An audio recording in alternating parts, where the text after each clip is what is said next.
ស្លឹកបាសដែលអ្នកខ្លះហៅថាស្លឹកបាសគឺជាបន្លែធម្មជាតិដែលប្រជាជនខ្មែរនិយមយកមកធ្វើជាម្ហូបអាហារដូចជាស្ងោរជ្រូកឬធ្វើជាអន្លក់ក្រៅពីរសជាតិឆ្ងាញ់ប្លែកស្លឹកបាសក៏មានអត្ថប្រយោជន៍ចំពោះសុខភាពគួរឲ្យកត់សម្គាល់ផងដែរ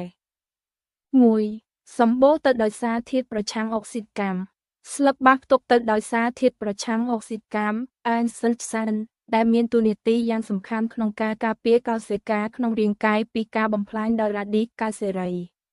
ការទទួលទានអាហារដែលមានសារធាតុនេះជួយកាត់បន្ថយហានិភ័យនៃជំងឺរ៉ាំរ៉ៃផ្សេងៗ 2. ជំនួយដល់ប្រព័ន្ធរំលាយអាហារ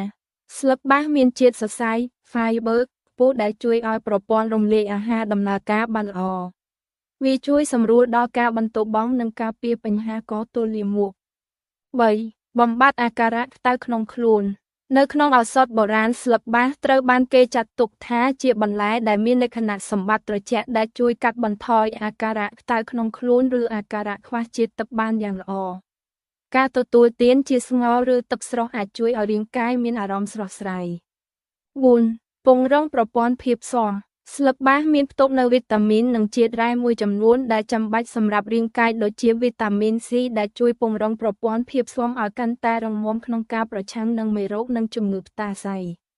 5. ជួយដល់សុខភាពឆ្អឹងក្នុងស្លឹកបាសក៏មានផ្ទុកជាតិកាល់ស្យូមនិងជាតិរ៉ែចាំបាច់មួយចំនួនដែលរួមចំណែកដល់ការថែរក្សាសុខភាពឆ្អឹងឲ្យរឹងមាំនិងការពារការវិវត្តនៃជំងឺពុកឆ្អឹងបានមួយកម្រិត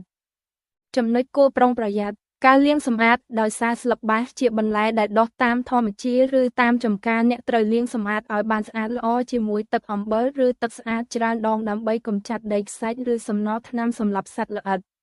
បរិមាណទទួលទានទោះបីជាមានប្រយោជន៍ក៏ដោយការទទួលទានអ្វីមួយច្រើនលើសលប់តែម្នាក់ឯងគឺមិនមែនជាជម្រើសល្អឡើយ